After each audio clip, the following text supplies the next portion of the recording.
आप सभी को मेरा नमस्कार। मेरे चैनल पे आपका फिर से स्वागत है। यदि आप और भी स्टोरी सुनना चाहते हैं तो अधिक साप्ताहिक अपडेट चाहते हैं तो सब्सक्राइब पर क्लिक करना ना भूलें।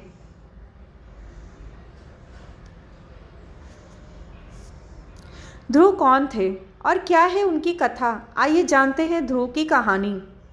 अंतरिक्ष में उत्तर की दिशा में एक तारा है जिसका नाम ध्रुव है। इस तारे का नाम उसी ध्रुव पर रखा गया है जो भगवान विष्णु का परम भक्त था।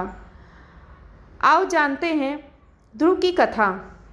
स्वयंभू मनु की पत्नी का नाम शत्रुपा था। इन्हें प्रियव्रत, उत्तान, पाद आदि 7 पुत्र और देवहूति, आकुति तथा प्रसूति नामक 3 कन्याएं हुई थी। शत्रुप के पुत्र उत्तान पाद की सुनीति और सुरुचि नामक 2 पत्नियां थीं। राजा उत्तानपाद के सुनीति से ध्रुव तथा सुरुचि से उत्तम नामक पुत्र उत्पन्न हुए। स्वयंभू मनु के दूसरे पुत्र प्रियव्रत ने विश्वकर्मा की पुत्री बहिष्मति से विवाह किया था, जिनसे अग्निध्र, यज्ञबाहु, मेघादिथि आदि 10 पुत्र उत्पन्न हुए। प्रियव्रत की दूसरी पत्नी से उत्पन्न तामस और रैवत ये 3 पुत्र उत्पन्न हुए, जो अपने नाम वाले मनवंतरों के अधिपति हुए। महाराज प्रियव्रत के 10 पुत्रों में से कवि, महावीर तथा सवन ये 3 नैष्ठिक ब्रह्मचारी थे और उन्होंने संन्यास धर्म ग्रहण किया था। उत्तानपाद की सुनीति पहली पत्नी थी, जिसका पुत्र ध्रुव था। सुनीति बड़ी रानी थी, लेकिन राजा सुनीति के बजाय सुरुचि और उसके पुत्र को ज़्यादा प्रेम करता था। एक बार राजा अपने पुत्र ध्रुव को गोद में लेकर बैठे थे, तभी वहाँ सुरुचि आ गई। अपने सौत के पुत्र ध्रुव को गोद में बैठा देखकर उसके मन में जलन होने लगी। तब उसने ध्रुव को गोद में से उतारकर अपने पुत्र को गोद में बैठाते हुए कहा, राजा की गोद में वही बालक बैठ सकता है और राज सिंहासन का भी अधिकारी हो सकता है जो मेरे गर्भ से जन्मा हो।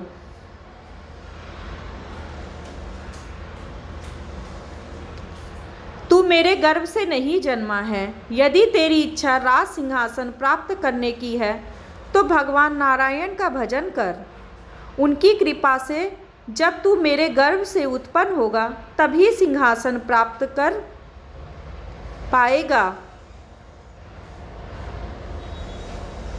5 साल का अबोध बालक ध्रुव सहमकर रोते हुए अपनी माँ सुनीति के पास गया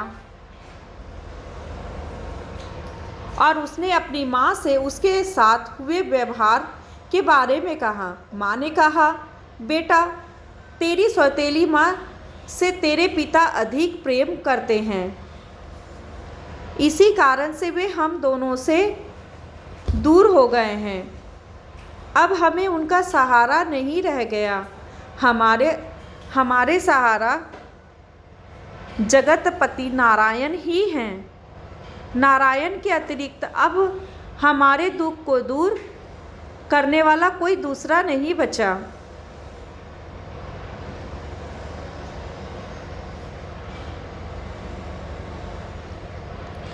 पाँच साल के बालक के मन पर दोनों ही माँ के व्यवहार का बहुत गहरा असर हुआ और वह एक दिन घर छोड़कर चला गया। रास्ते में उसे नारद जी मिले। नारद मुनि ने उससे कहा, बेटा, तुम घर जाओ, तुम्हारे माता पिता चिंता करते होंगे। लेकिन ध्रुव नहीं माना और कहा कि मैं नारायण की भक्ति करने जा रहा हूँ। तब नारद मुनि ने उसे ओम नमो भगवते वासुदेवाय की भी दीक्षा दी। वह बालक यमुना नदी के तट पर मधुवन में इस मंत्र का जाप करने लगा।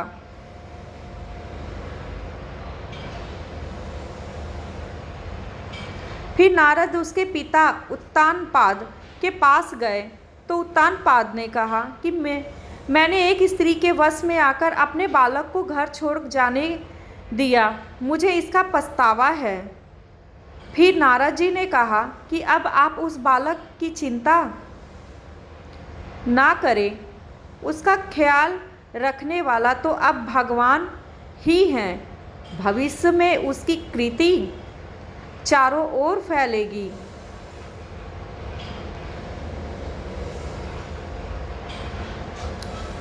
उधर बालक की कठोर तपस्या से अत्यंत ही अल्पकाल में भगवान नारायण प्रसन्न हो गए और फिर उन्होंने दर्शन देकर कहा, हे बालक, मैं तेरे अंतर्मन की व्यथा और इच्छा को जानता हूँ। तेरी सभी इच्छा पूर्ण होगी और तुझे वह लोक प्रदान करता हूँ जिसके चारों ओर ज्योति चक्र घूमता रहता है और सूर्यादि सभी ग्रह और सप्तर्षि नक्षत्र जिसके चक्कर लगाते रहते हैं। प्रलय काल में भी इस लोक का नाश नहीं होगा। सभी प्रकार के सर्वोत्तम ऐश्वर्य भोग कर अंत समय में तू मेरे लोक को प्राप्त करेगा।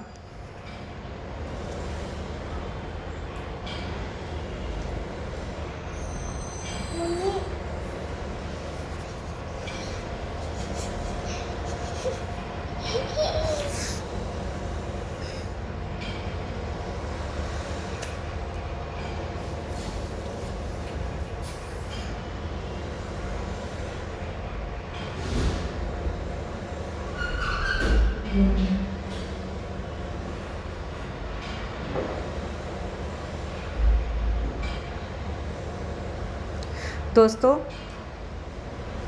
आप हमें लाइक, कमेंट, शेयर करना ना भूलें। जय श्री कृष्ण। आपका बहुत बहुत धन्यवाद।